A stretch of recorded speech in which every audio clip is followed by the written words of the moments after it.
Bendiciones. En Centro Cristiano Moré, nuestra misión es de poder expresar el reino de Dios a través de la familia. Y en esa expresión de familia poder alcanzar muchos corazones como el tuyo, que estás visitándonos el día de hoy. Esperamos que la prédica que vas a escuchar, la enseñanza que vas a oír, que sea de fortaleza para ti y para poder ayudar en tu caminar cristiano con Jesús. Si tú eres una de las personas que deseas aportar para nuestra iglesia, puedes ir a la Church App, que la puedes encontrar tanto en el Google Play Store como en la App Store. Y en el directorio de Church App, cuando instales la aplicación, puedes encontrar nuestra iglesia y ahí va a dirigirte a todos nuestros recursos y a un espacio para que puedas contribuir para lo que estamos haciendo aquí para el reino de Dios. Una vez más, gracias por visitarnos y esperamos que disfrutes esta prédica y que te sea de bendición. Muchas gracias.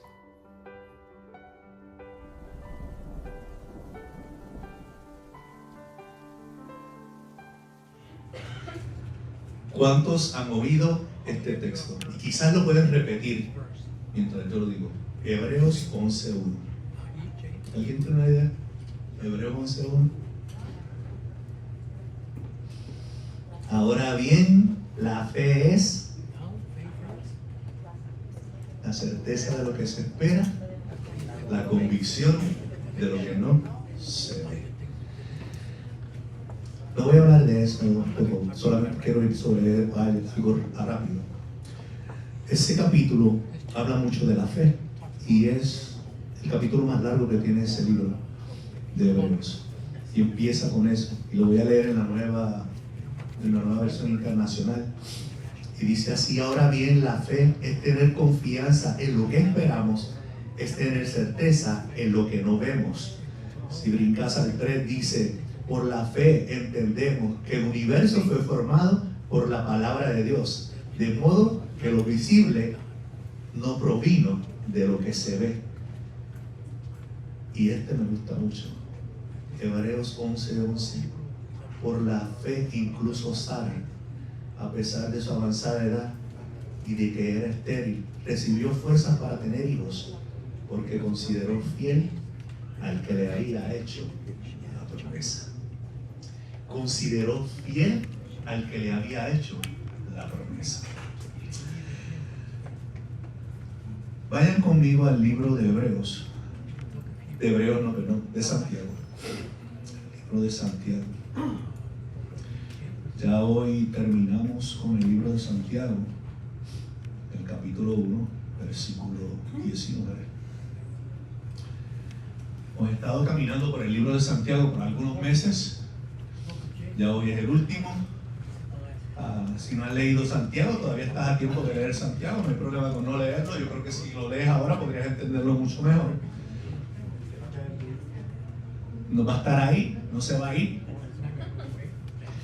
Así que puedes leerlo, pero también te invito a que de esta semana en adelante vayas al libro de Romanos y empieces a leer Romanos. Ese es el próximo libro que está en agenda para nosotros empezar a leer y empezar a estudiar. Nosotros entendemos que Jesús vino y con él trajo el reino. Y nos da instrucciones básicas para que el reino se haga una realidad en nuestras vidas. Muchas de las personas entienden que el reino es algo para un tiempo más lejano. Yo en particular creo que el reino es aquí y es ahora. Que sí estamos en ese tiempo donde estamos esperando porque se complete todo cuando Jesús vuelva. Pero mientras tanto nosotros tenemos lo que se necesita para vivir en el reino de los cielos. Santiago lo creía y es lo que él refuerza cada vez que habla en su carta. Le puse por título La fe que funciona. ¿A cuántos de ustedes le funciona la fe? ¿A cuántos de ustedes piensan que en algún momento la fe no funciona? Yo estaba ahí. He pensado que no funciona, que funciona más que para algunas cosas. Esto no funciona para esto. La fe que funciona. Santiago dice que sí. Y le voy a creer a Santiago porque es el hermano de Jesús. Y él era un incrédulo igual que yo.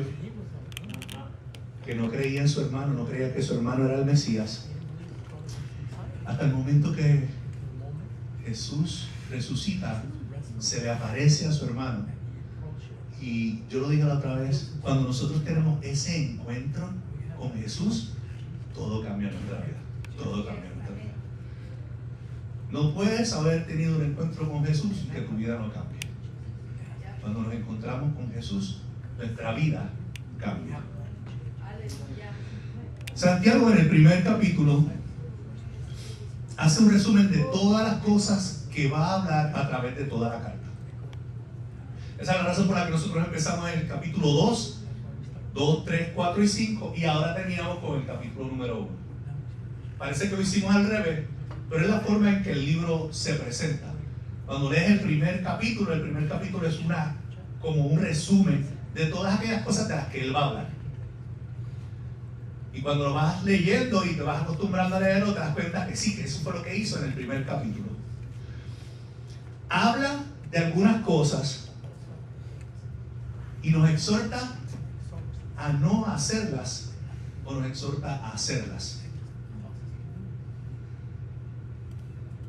Y habla, se quedaron pensando igual que yo, ¿nos exhorta a hacerlas o no hacerlas? Tú escoges. Nos habla del favoritismo, de no condenar, nos habla de la sabiduría, nos habla del peligro de la lengua, del peligro de las riquezas, la fe, nos habla de la paciencia y de la perseverancia y también nos habla de la arrogancia. Y de toda esta una lista de cosas que nos deja en el capítulo para hacer o no hacer. Tú escoges.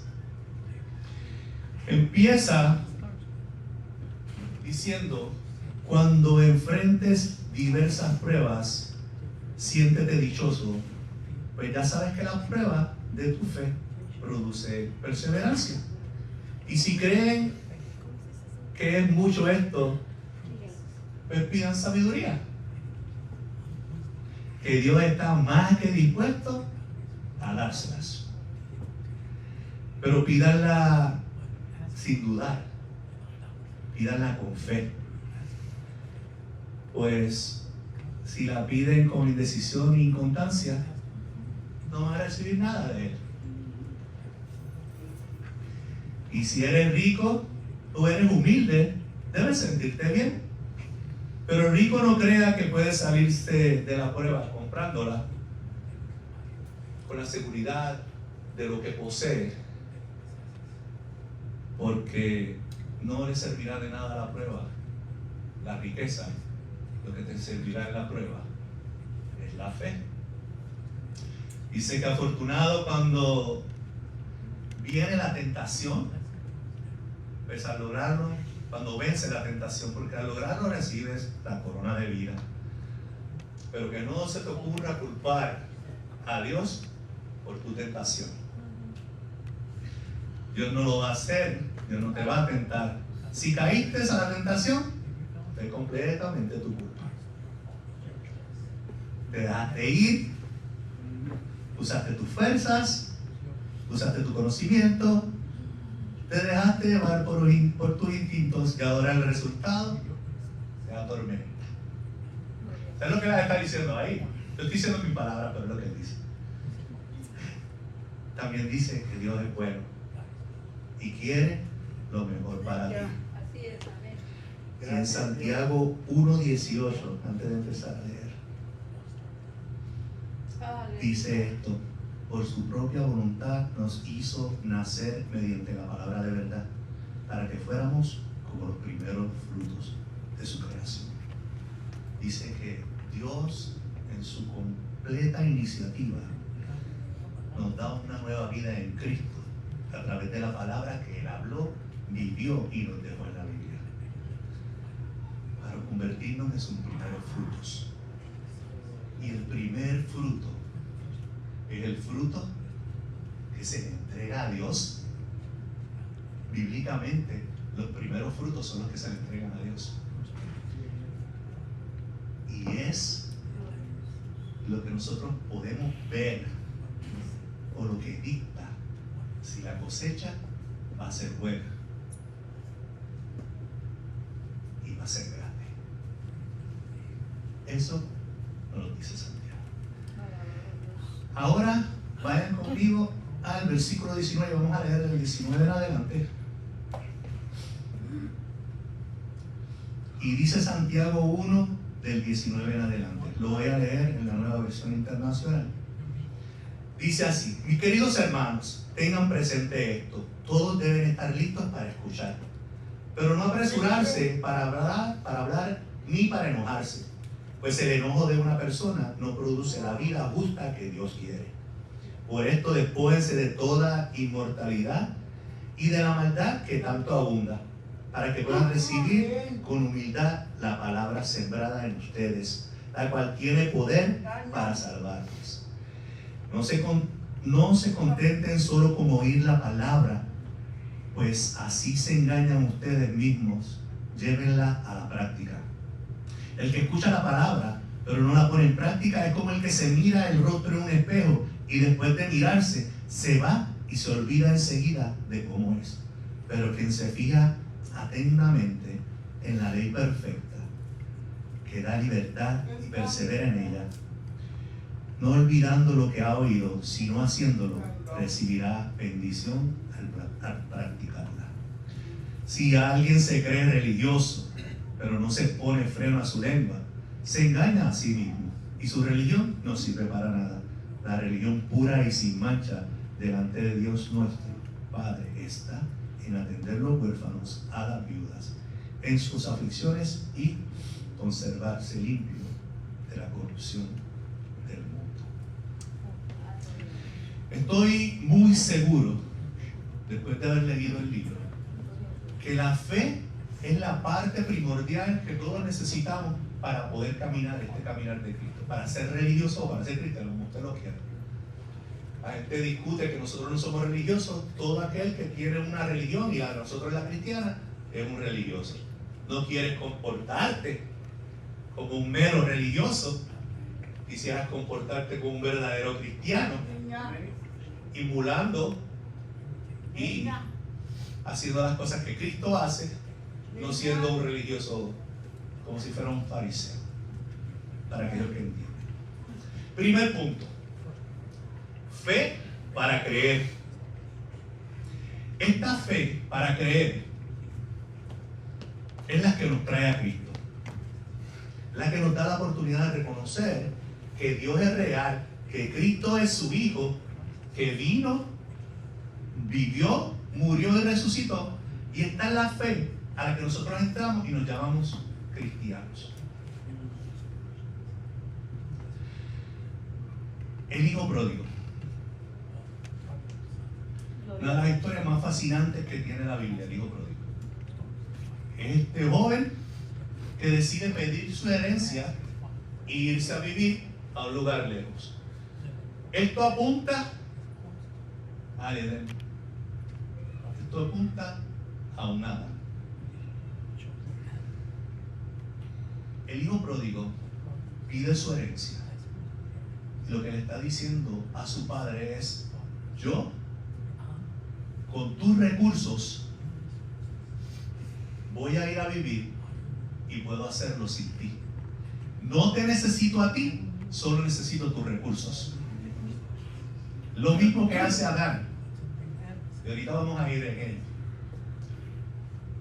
El hijo pródigo le dice a su papá: no necesito de ti, solo necesito tus recursos. Dice que se va, se aleja, va a hacer su vida y en un momento dado se encuentra que los recursos no eran suficientes y que necesitaba de su papá. La historia de cada uno de nosotros. La fe que viene para creer en Dios. Cuando tenemos todos los recursos que Dios nos da, pero no queremos al Dios de los recursos. Y decimos: yo puedo vivir sin ti. Hasta que podemos reconocer que lo necesitamos. Y entonces volvemos a casa. Lo bueno de la historia del hijo pródigo es que el papá estaba esperando que él llegara. Y una vez él puede alcanzar a verlo, corrió hacia él. Cuando tú y yo reconocemos que lo necesitamos, Él ya estaba esperando por nosotros. Y mientras nosotros empezamos nuestro caminar hacia Él, Él corre hacia nosotros para alcanzarnos y recibirnos. Y esa es la primera parte de nuestra fe. La fe para creer. La segunda, la fe para vencer. Prueba o tentación. La semana pasada Job habló algo de ello. La historia del Génesis. Adán en el jardín. Dios crea al hombre con el propósito de que viva en el jardín donde Dios habita.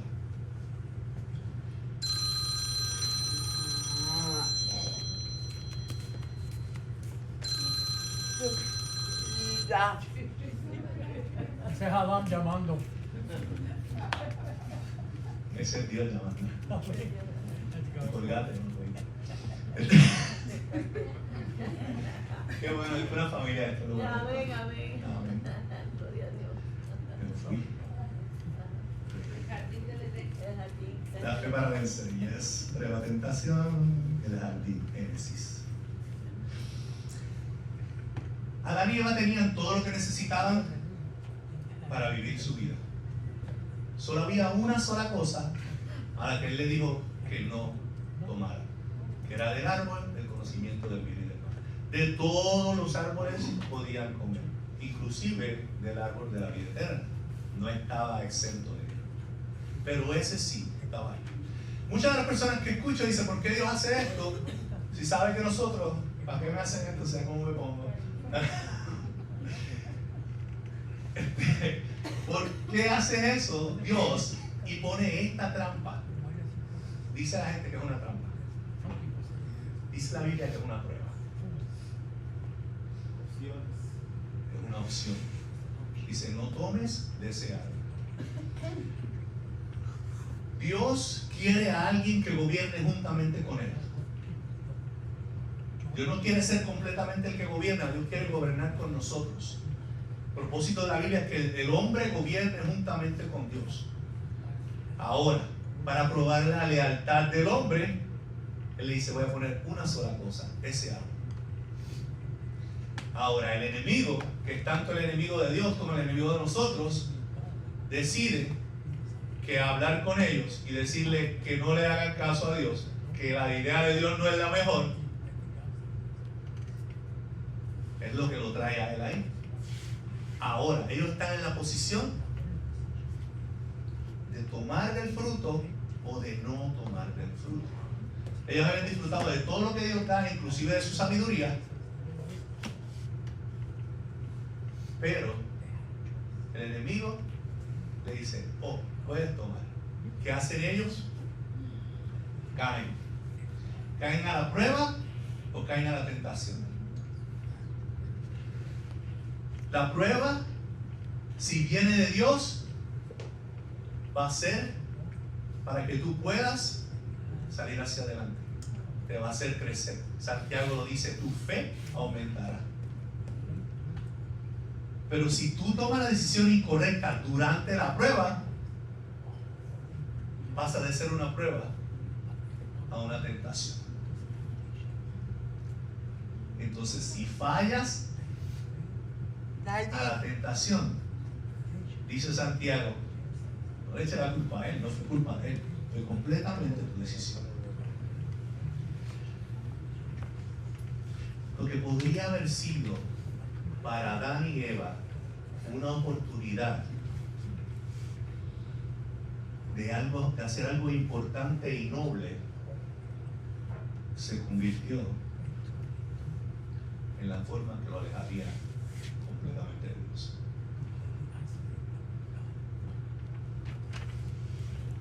Santiago menciona que nunca digas que Dios te tienta, porque no es una realidad. Dios no tienta a nadie. Y todas aquellas cosas que Dios quiere para nosotros, bendiciones, vienen del corazón de Él, porque Él tiene un corazón bueno. La idea de que Él quiera probarte o Lo que pueda ser una prueba, lo que pueda ser una tentación está en nuestras manos. Pero todo lo que define eso es nuestra lealtad a Dios. ¿Cuán leal eres? Es lo que define si tienes la prueba y vences en la prueba o si caes en la tentación. Para un Dios bueno, una prueba es una oportunidad. Para un enemigo, una prueba es querer derribarte, es querer verte fracasar. Jesús demuestra cuando viene al mundo que tanto la prueba o la tentación se pueden vencer. Dice que después, cuando él empieza su ministerio, dice que el Espíritu Santo lo llevó al desierto y estuvo 40 días y 40 noches en el desierto para ser tentado. Dice que el enemigo vino, lo tentó 3 veces, él venció la tentación. Eso quiere decir que nosotros, reconociendo que Dios tiene el poder, la sabiduría, y nosotros tenemos lealtad hacia Él, podemos vencer la tentación. No importa cuál fuera. Tuvo 3 tentaciones y a las 3 tentaciones Él salió hacia adelante. Después lo vemos más adelante cuando en el Getsemaní vuelve a ser tentado. Esa es la gran prueba de Jesús. La gran prueba de Jesús. Cuando está a punto de ser entregado, de morir. Y él lo que dice es: haz que pase de mí esta copa, pero que no se haga mi voluntad, sino que se haga la tuya. ¿Sería esa la actitud que nosotros tenemos que tomar cuando se nos presentan diversas oportunidades o diversos problemas? Porque nosotros sufrimos de problemas, tenemos problemas. Algunos problemas no son graves, algunos problemas sí son graves. Yo siempre lo he dicho aquí, no es una prueba que tu aire acondicionado se dañe. No puedes decir que Dios te está probando la paciencia. No, Dios me está probando la paciencia. No a través del aire acondicionado. El aire acondicionado es un electrónico y se daña. Ahí en todo caso lo que se prueba es si alguna vez estuviste preparado para cuando tu aire acondicionado se dañara y tener suficiente dinero para pagar la reparación. O si no se da ahí también se prueba que no le cambias el filtro, no limpia los coils. ¿Quién sabe eso? Eso es lo que prueba eso, pero eso no prueba. O sea, que el carro se te dañe tampoco prueba, no es una prueba del Señor. Pero así hay cosas que son pruebas. Tú decides si esa prueba tuya se convierte en una tentación o simplemente se queda en una prueba. Pero lo único que te puedo decir que tienes que tener claro, que la sabiduría de Dios es mucho más alta que la de nosotros. Que Él nos ama y está por nosotros. Que lo que hizo con Jesús lo hizo por nosotros, por reconciliarnos con Él. Entonces, si su sabiduría y su amor está con nosotros, lo único que resta de nosotros es nuestra lealtad. O pienso yo que puedo tener sus recursos pero no lo necesito a Él, o pienso que Él y sus recursos es todo lo que yo necesito. La tercera, fe para permanecer. Una de las cosas por las que yo estoy seguro es que la fe no es una fe ciega. Nunca ha sido la fe algo que es ciego. La gente dice: es que tengo fe ciega en alguien o en algo. Nunca es así. Si yo te pidiera que confiaras en mí, tú podrías confiar en mí hasta cierto punto si ofrezco algo que tú entiendes que puede ser algo que hoy no puede cumplir. O confías en mí porque ya de antemano me conoces, sabes quién soy, no te he fallado y entonces dices: yo puedo confiar en él. Ninguno de estos hombres en la Biblia tuvieron una fe que fuera ciega. Abraham se conoce como el padre de la fe, como el hombre que más fe tuvo. Y Y él simplemente oyó la voz de Dios y le dijo, sal de tu casa y de tu parentela y ve a dónde te voy a enviar. Él tomó sus cosas y se fue. Creyó en Dios. Ahora él empieza a creer en Dios y empieza a caminar en él, pero falla. En un momento dado hubo hambruna. ¿Qué él hace? Va a Egipto. Una vez, la primera vez. Va a Egipto. Quiere una mujer que dice la Biblia que es hermosa. Y dice que el rey la quería para mujer. Le pregunta quién es ella. Y dice, hermana. No dijo que era su esposa. Una de las cosas que es interesante en ese tiempo cuando estudias la historia es que los reyes tenían el poder de tomar cualquier mujer. Lo que hace David no era algo que era no normal. Con David el problema era que David conocía a Dios. Con un rey normal, me gusta tu mujer, te saco del medio, me quedo con ella. Entonces, él por miedo a que lo mataran, dice, esta es mi hermana. Cuando él se da cuenta, cuando el rey se da cuenta que no era la hermana, que era la esposa, ¿por qué me haces esto? Le dice, tienes que irte, recoge tus cosas y te vas. Interesante que le da vacas, cabras, premios y nos manda. Vete de aquí, no te quiero. Tú y tu Dios me pueden meter en problemas. No obstante, vuelve y lo hace por segunda vez. Vuelve de hambruna y vuelve y va. Con un rey diferente. Vuelve y hace lo mismo. ¿Quién es esta? Tu hermana. Hermana, llévatela.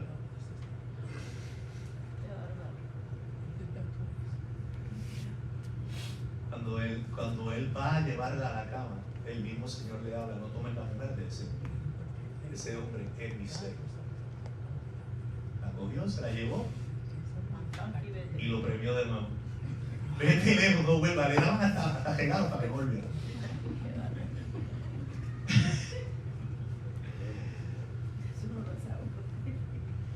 O sea, Abraham y Sara, los dos habían visto el favor de Dios. A pesar de que ellos no hacían lo que era correcto, habían visto el favor de Dios. La gente se pregunta, ¿por qué cuando él va a entregar a su hijo, él lo hace con tanta... Había visto el poder de Dios. Él había caminado con Dios. Él había visto lo que era capaz. Y esas son algunas de las cosas que hizo Abraham. La historia de Abraham es inmensa, de ver la mano de Dios. Abraham con 2 o 3 hombres liquidó un montón de los enemigos. Abraham tiene una conversación con Dios después que Dios le ofrece tener el hijo y le dice, si hubiera un justo ahí en Sodoma y Gomorra, ¿tú lo salvarías? Él le dijo, por un justo lo salvo a todos. El justo no era el hermano, el justo fue Abraham.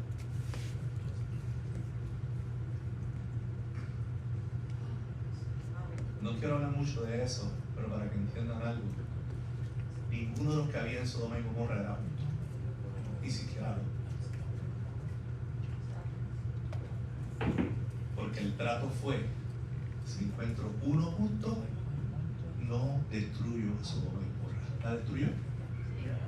No había nadie justo, pero sí salvó a Lot y a su familia, y lo hizo por Abraham. Que no te turbes en ningún momento. Tu fe en Dios tiene la capacidad de salvar los tuyos. No importa dónde estés metido, puedes estar metido en Sodoma y Gomorra, Dios los va a sacar de ahí por ti.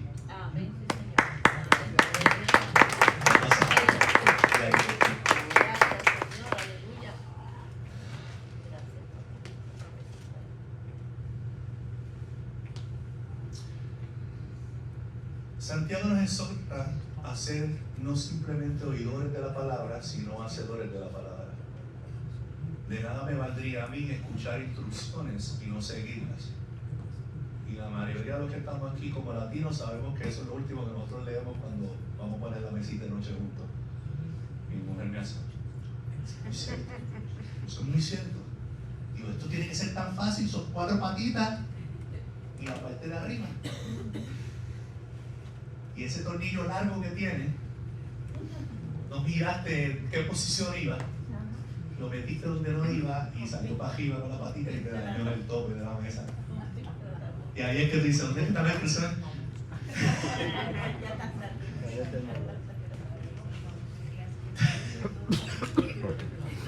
¿Te ha pasado a ti también? Yo creo que nos ha pasado a todos. Es que queremos los recursos, pero no lo queremos a Él. Y Él tiene la instrucción de vida. Dice que la palabra es palabra de vida.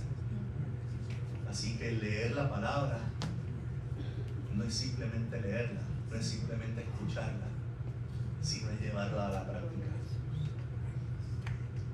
Yo te garantizo que llevar la palabra de Dios a la práctica puede ser doloroso en algunos momentos, cuando no quieres perdonar, pero de seguro que la victoria está en ella, porque dice que su palabra es vida, y yo creo que su palabra es vida. Yo lo he vivido en algunas circunstancias de mi vida, donde hacerle caso a la palabra de Dios me duele, porque no quiero perdonar, quiero tomar venganza, pero digo no voy a hacer mi voluntad, voy a hacer la de Él. Puedo con el tiempo, después de llorar, patalear, gritar, todo este tipo de cosas, puedo ver con el tiempo la fidelidad de Dios. Gracias. En lo que hace. Gracias, Dios. Gloria a Jesús. Ser hacedores de la palabra es haber escogido a Dios como nuestra base, como nuestro norte, dándole mi lealtad a Él.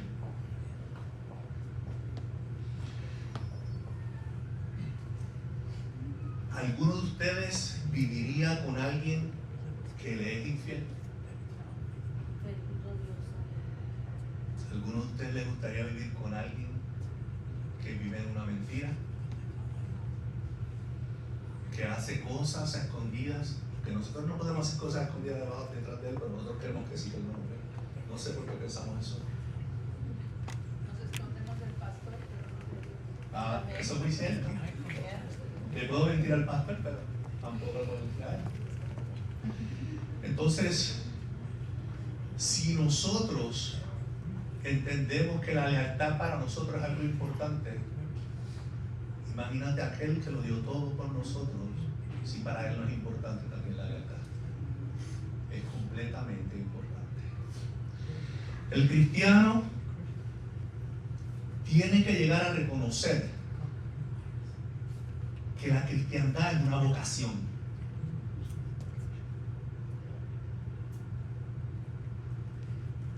La cristiandad es una vocación. No es un trabajo de tiempo y medio. No es cuando yo quiero y como yo quiero. Es una completa dedicación a Dios.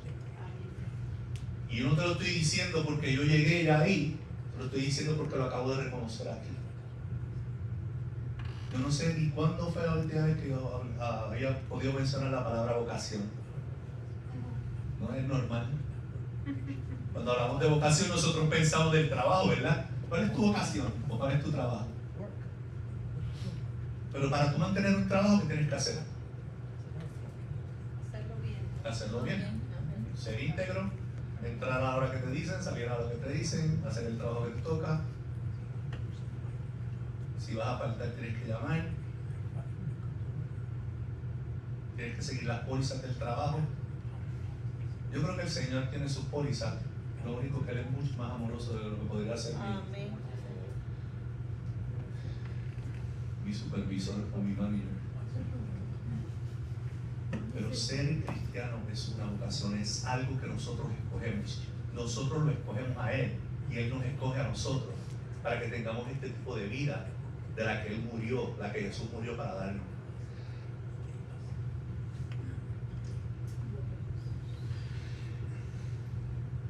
Toma nuestro tiempo, toma nuestro esfuerzo, toma nuestra lealtad, toma nuestro compromiso, toma vivir por Él y para Él.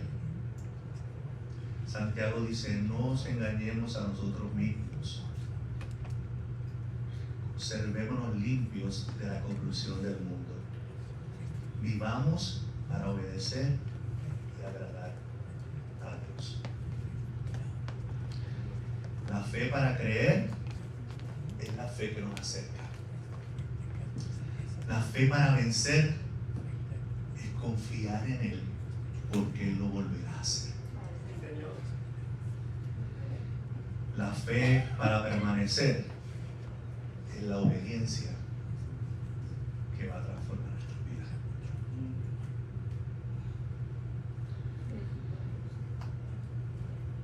La fe tiene diferentes facetas y cada uno de nosotros hoy en día, ahora mismo, en este momento, alguna de las facetas de la fe tienen que estar presentes en nosotros.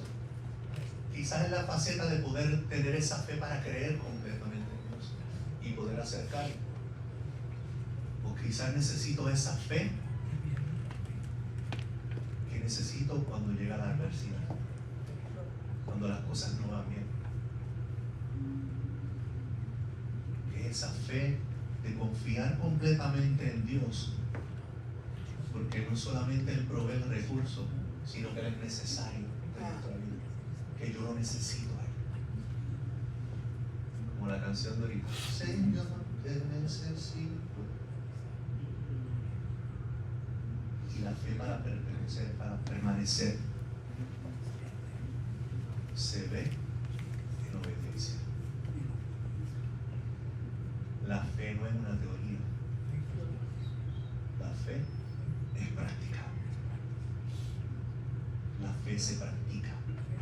La fe se vive. Aquí en la mente empieza ahí, pero si no la llevas aquí y la sacas, no trabaja. No vas a ver lo que quieres ver si no la haces. Si no haces. Ese picture tiene gran significado para mí. Es donde una vez estaba yo, quizás tú también estabas ahí. Y es los dos caminos. La mayoría de nosotros pensaríamos que el camino a tomar ahí sería el de la mano derecha, ¿verdad que sí? Parece como el paraíso, ¿no? Como el Edén. El verdadero camino hacia Dios es donde está el trono. Y que a través del fuego es que somos probados. Nuestra vocación como cristianos es poder vivir con Él y para Él en el sufrimiento y también en su gloria y en su victoria. Pónganse de pie.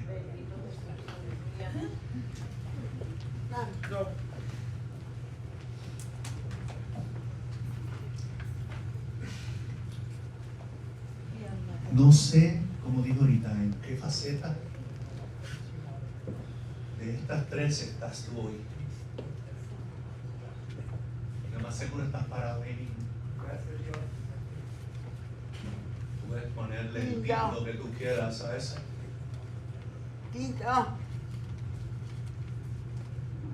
Si miras el de la derecha, tiene como un camino. Tiene muchos pasos. La mayoría de nosotros siempre caminamos por ahí. Le huimos a la realidad de Dios. Muy claro es Jesús cuando dice: en el mundo tendréis aflicción, pero confiad, yo he vencido al mundo. Mientras cantamos esta canción, ahí donde estás, habla con Él.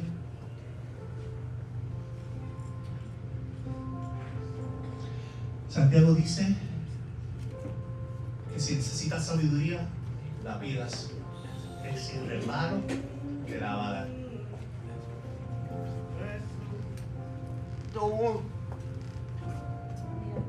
Mientras cantamos la canción, te voy a dar estos momentos para que hables con Él. Y pidas aquello que necesitas pedir, si es sabiduría, si es dirección, si es fuerzas. Él está dispuesto, Él quiere, Él te ama. Todo cada una de las cosas que ha hecho la hizo con nosotros. Señor amado, gracias por tu amor y tu misericordia. Gracias, Dios. Eres bueno, Gracias, más Rey. que bueno. Gracias. Quiero hacer eco de las palabras de Santiago en mi vida, sabiendo que tú, oh Dios amado, no me dejas, no me abandonas, que todas estas cosas que nos enseñas es porque nos amas. Lo que parezca imposible, duro, difícil de hacer y de seguir, tu palabra dice que tu Espíritu Santo está en mí. El mismo Espíritu que te levantó de los muertos está en mí para vivificarme, para darme vida, para darme fuerzas. Tu sabiduría puede convertirse en mi sabiduría porque tú estás dispuesto a derramarla en mí. Con el propósito de cambiarme, con el propósito de transformarme,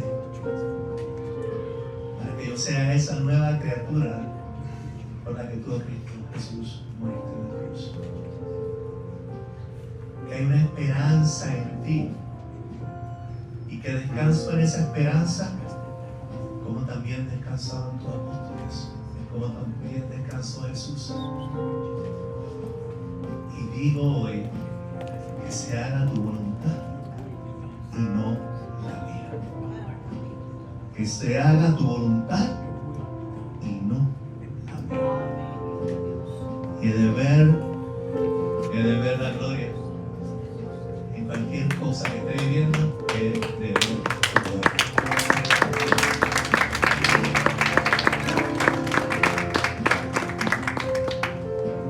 Rosa está por aquí. Yo estoy aquí también. Si alguien necesita oración después que termine el servicio, para venir de nosotros y oramos con ustedes. Pero ahora sí, aquellos que nos ven a través de la guía, gracias por estar con nosotros. Gracias por ser parte de la familia de Centro Cristiano More, nuestra familia extendida, aquellos que nos ven por la línea. Gracias a cada uno de ustedes que se dio cita esta mañana con nosotros y escogió estar aquí para celebrar a Jesucristo, su grandeza y su poder. Ahora sí, con tu mano en el pecho, levántalo como si quieras. Quiero bendecirte. Que la paz del Señor descienda de sus manos a tu corazón. Que el abrazo de amor del Señor Jesucristo lo puedas sentir hoy y el resto de la semana. Que su provisión sea contigo